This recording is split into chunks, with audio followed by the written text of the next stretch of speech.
You're listening to the Public Health Epidemiology Careers Podcast, episode 148.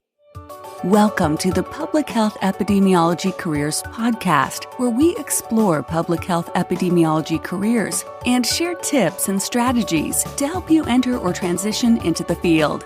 And now, your host, Dr. Charlotte Hughes Huntley.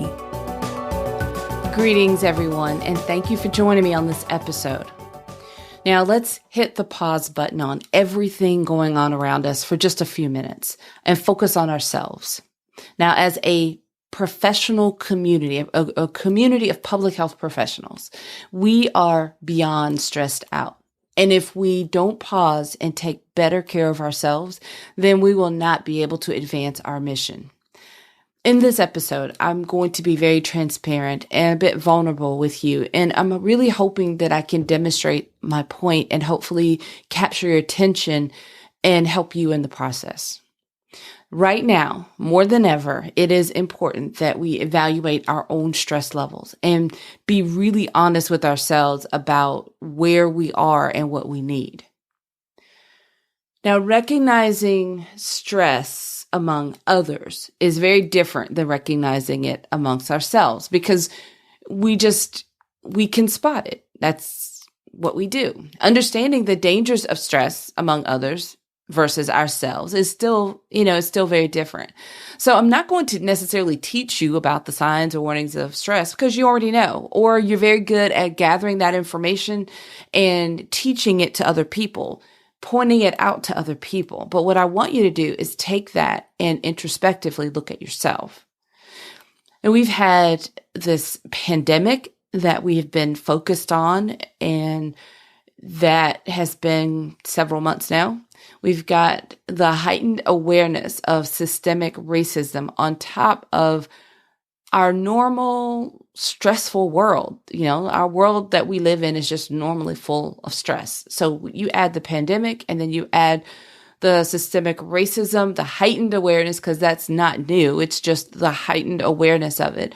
It's very stressful. We cannot avoid, let's put it this way. We can't afford to allow stress to cause harm to our bodies, to impact our lives, and to hinder our mission. We need to be able more than ever now to fight the good fight. And we have to do that with full strength. And we can't, become victim to the very negative impacts of stress. So I want you to evaluate your stress level, your support system, your coping mechanism. What is your management strategy? Who are your go-to people?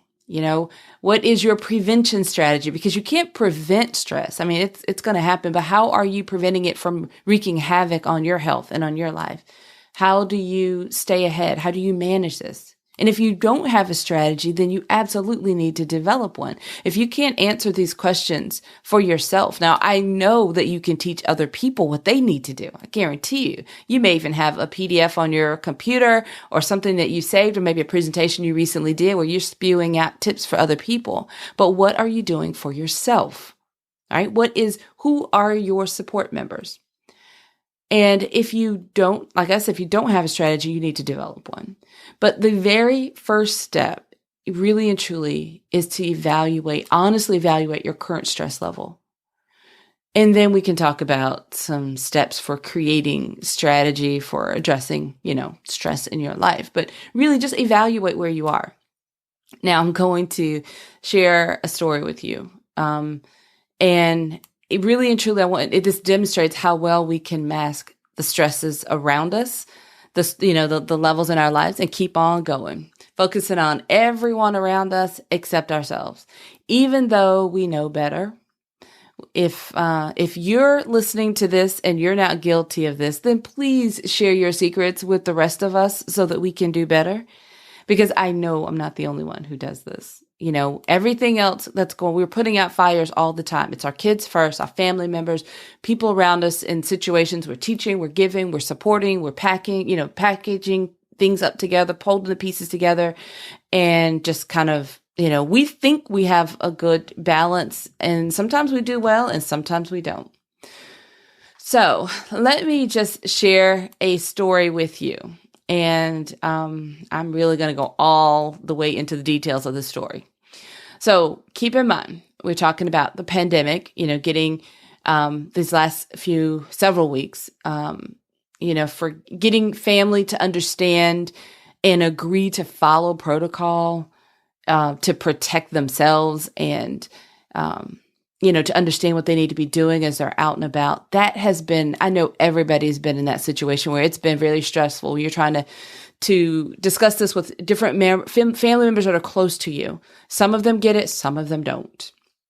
It's extremely frustrating with my family. And I said, I don't think my family's unique. I think this is common in a lot of families, but we've got some very opinionated, close family members. So that has been a challenge trying to deal with the changing, as we've learned more and more about, coronavirus and progress through this pandemic, just trying to get them to understand, answer their questions. And outside of my close family, I've refer people to other resources, but with my close family, I do take the time to dig in a little bit more with them as a personal responsibility. So then we have racism. Now, my family is blended. I have a blended interracial family, and we have various levels of anger, confusion, hurt, frustration, and trying to navigate all of that has always been a challenge for us. But recently, it's taken all of that to a whole new level. And the family tensions have just been all over the place as everybody's been trying to feel their way through, these last few weeks. Everybody's had a different response to different, events. And my husband and I focus a lot of attention on our different family members. And then for me, that doesn't take away from the responsibility and the attention on the pandemic. So it has been a lot. For weeks, the focus has been on, like I said, my family members and the topics of pandemic and racism. And I reached a point where it was, I think we kind of got everybody settled, if it's a lack of a better phrase. And it was sort of my turn to exhale because until that point, I really didn't have the opportunity to really fully process my own feelings and thoughts because I was in response mode with everyone around me. And I had gotten to a point where I was having my moment of rest. I was going to have my day to kind of process and have conversations and just start to unpack what I was feeling. And that very same day, I finally decided, I remember I slept in because I hadn't been able to sleep in. I don't know if many of you have listened to the podcast for a while or know me, know that I'm an early riser because I walk really early every morning before my day starts. So normally I'm up very, very early. So for me to sleep in, that means anything after 7 a.m. is sleeping in for me. And this particular day, I remember I slept in until it was like a little bit after 8 o'clock when I naturally woke up. I didn't set an alarm or anything. And I was feeling really proud of myself. I was like, wow, I finally slept in. I got up, got dressed, walked downstairs. And my first reaction was, wow, my kitchen floors are really shiny. And then it was like a slow motion event. It was literally like I was watching a movie because I realized that wasn't a shiny floor. That was a wet floor. I was looking at about 2 to 3 inches of standing water on my kitchen floor. And my kitchen expands it's a pretty big kitchen, and then there's a hallway and a laundry room at the end, and then there's a bathroom on that sort of end of the hallway. And as far as I could see, there was just water. Now we have hardwood floors in the living room and dining room. And it didn't occur to me at the moment that all of that water was under the hardwood floors. I was just focused on the fact that there was all this water in my kitchen. I started working my way back to where there's basically a faulty how do you say, like the tank, the water line that goes into the tank, something malfunctioned. So when it was flushed, the last time it did not close properly. So the tank kept running, and it had been running for about 3.5 hours. And that water just flooded the entire downstairs. Now, to add to this, I must tell you, the week before that, our refrigerator died out of nowhere. Like that, to some people, it's like, oh, what's the big deal? If you've ever had to deal with that, you know it's a big deal. The refrigerator was only about 5 or 6 years old. It hadn't even given us any problems. That's why I said it was just out of nowhere. It just completely tanked on us. And it was the type of expense, or the repair was going to be so expensive, $800 or $900 just for the part it needed. It's one of those really gadgety ones. So we decided it was not worth trying to invest in fixing that. We just went out and we got a new one. But it was 2 weeks before they would deliver the new one. So in the process, we're living out of my daughter's dormitory refrigerator. We literally pulled it from the storage, sat it on our kitchen table. So we've got this little like dorm-sized college refrigerator sitting on our kitchen table, and that's what we're living out of. The big refrigerator is still there because they haven't, when they deliver the new one, they'll take away the old one. So I kind of gotten over that emergency that we put together. And then I'm sitting there looking at my new flood, and then there's a little baby refrigerator sitting on top of the table, and it was just a nightmare. So I ran upstairs, told my husband, which is not the way anybody wants to wake up. He had several choice words that I will not repeat.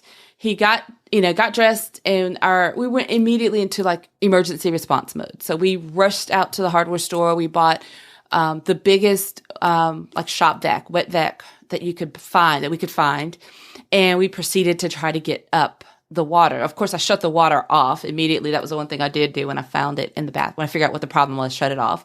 And then we just went into response mode. So we came back. He spent 3 hours just getting the water up off the floor enough for us to be able to walk.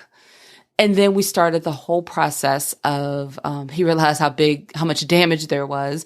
And we started trying to figure out what to do, because neither one of us had ever been through that before. And we started thinking of like all those commercials, you're in good hands with Allstate. We're trying to figure out who was our policy with and what do we need to do and it was ridiculous. So that was the whole day that I was supposed to have my peace and quiet and unpacking mode. I had to get shoved aside again. And we spent the entire, that was on a Sunday. By Monday, the first construction crew came in. They completely ripped up all of the floors. They put in 20, and I did count them, 20 commercial fans in different places to dry up all the spaces. They put in a big dehumidifier, and they put this big plastic or vinyl, I don't know what the material was, the seal to separate the downstairs from the upstairs. And it has a zipper. So for they said 3 days, but it was actually a full week. I had those fans going. I had the dehumidifier in there. We had to unzip and separate ourselves from the upstairs and the downstairs. So if I wanted to go downstairs to the kitchen, I couldn't just hop on downstairs, grab a drink, and come back upstairs to my office. I had to go down to the bottom of the steps, unzip, step out, zip it back up, and then do whatever I was going to do. It was so incredibly loud. Just being downstairs with the fans running and just standing in the room was enough to really push you over the edge. The stress level was so high just being in that kind of environment. It looked ridiculous. Of course, when they were ripping up the floors and all the stuff downstairs, they had to move all of my stuff to different places. So it looks like it's horrible to look at. We have a 15-year-old dog, our Maltese, has basically grown up with my kids, and he's I had the last trip to the vet. I remember her saying, I don't know how much of his eyesight's left, how much of his hearing's left. He's really navigating the house on memory. So don't make any sudden changes. And I thought about that during this process, because the first day that those people were out, he was so stressed. I had to pick him up to carry him outside because he wouldn't walk around those big fans. He's like, this is just really freaking him out. So I let him outside. And then I couldn't get him to come back inside. It took me 3 hours to convince him to come back inside. I had to coax him close enough to me with like peanut butter treats because he likes peanut butter. And he got close enough to me that I could pick him up and bring him back to either upstairs where he hung out with us. He was fine once he was up there, but just walking around downstairs was too much for him. And we eventually kind of made other arrangements for him for a little bit, and he settled down after a few days. But I'm here to tell you that all the time this is going on, I had a podcast episode that published because I do those in advance. I had, my posts on social media, and I realized that, man, no one has any idea what's really going on behind the scenes here. And it kind of opened my eyes to how we do this, right? Like how well, even during that time, I was focused on my family and trying to deal with everybody else with the pandemic and with, with racism and the discussions. The whole time, they still look to me for answers and as the strong one. And yet I'm packing away how I'm feeling, partially aware of it, thinking I'm going to get to this point where I can kind of pause. And then on the other hand, I wasn't really aware of how well I was packing away how I was feeling and packing away the stressors. And when I looked at this whole situation that happened with my flood downstairs, and I took video. I'm actually going to let you guys take a tour of my house. I'll tell you how to get that in a second. It is not glamorous at all. You will not be impressed. I'm letting you know right now. But it's really to illustrate a point that we are so good at continuing on with what we need to do, and other people can often not have a clue. And it's not that everybody else needs to know that we're stressed or what we're going with, but we do need to have a system. We do need to be able to have people that we can talk to, we do need to have mechanisms where we can relieve stress and tensions. We need to be able to, to pause and say, I need a day to rest here. This is too much. We need to be able to do things that prevent the buildup and not let the automatic mode be to suppress and keep on going.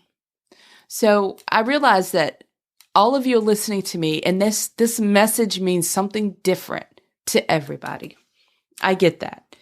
But the big point of the message is that I want you to really think about how you're managing stress.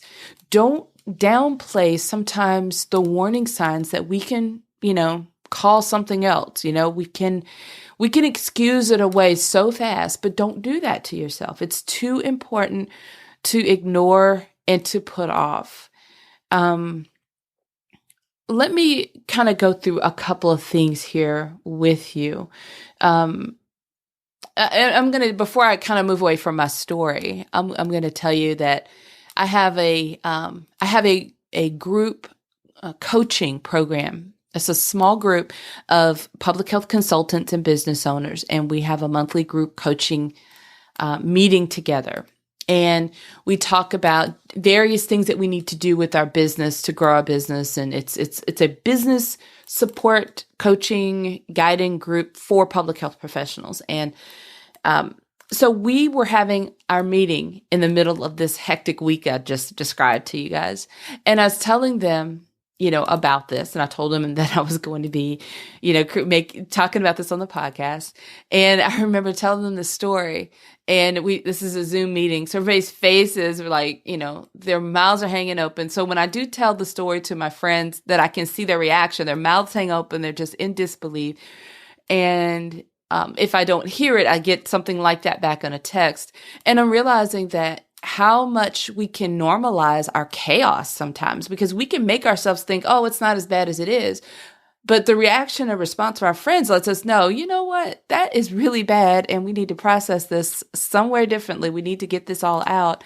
And that's kind of, where I was coming, or, what really happened there. In that meeting, we also took time to really talk about some of the things that were going on. And I realized that every person in that group has been sort of, I won't say masking the stress. I think they were aware that they were stressed, but really needing to be able to exhale and get some things out. So I know it's not just me. That's why I'm speaking to my entire community. And however this makes you feel, just kind of feel your way through it. Get your emotions out, whatever you need to do. So in the self-evaluation process, I'm going to touch on a couple of points. I want you to use your support system. Right? Don't wait until you feel signs of being stressed to take action. I want you to take regular action, knowing that these are very stressful days and times, and there's more of it ahead, unfortunately. And I want you to take preventive self-care actions. The level you choose to invest in self-care depends on you.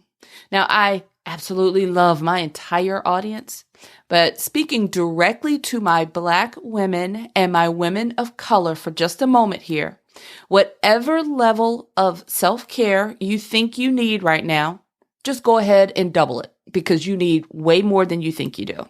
That's just a fact. All right.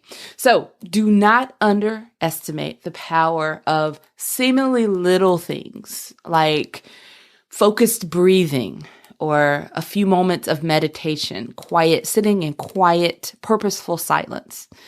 A hot bath, candles, walks in the park, a few moments petting your dog or your cat, whatever your pet is. It all adds up. So don't underestimate the power of these seemingly little things that can really help you on a regular basis.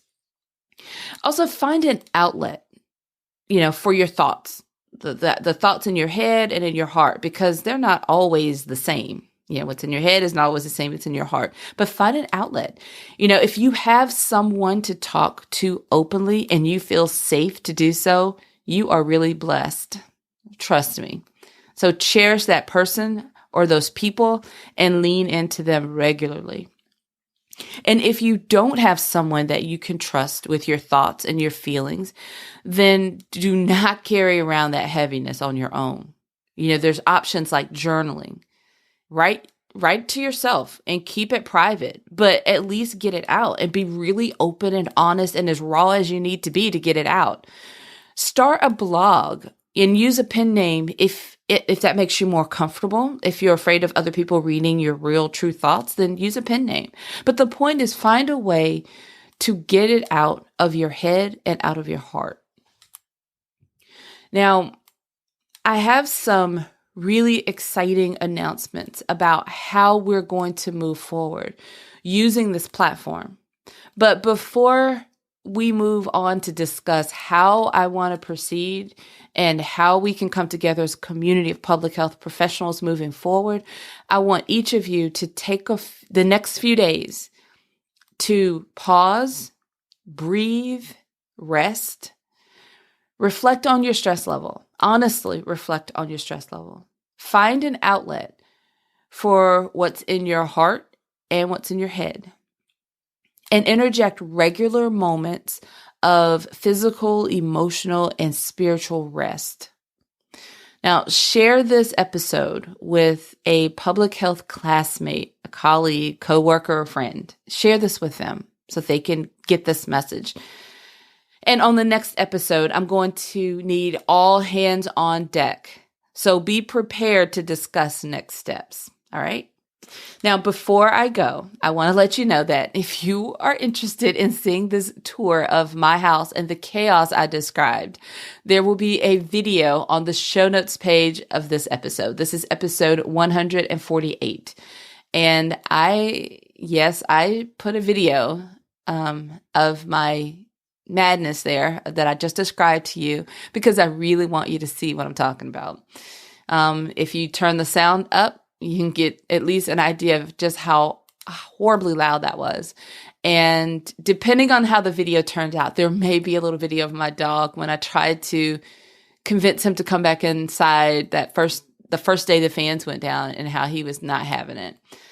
So I'm proud to say he's all right. He had a little day at the doggy daycare spa and freshly groomed, and he's doing well now. He's happy, but Anyway, I'm sharing that with you. So just visit the show notes page for this episode. Go to drchuntley.com, click on podcast from the main menu, and then navigate to episode 148, and you'll find that video. All right, everyone.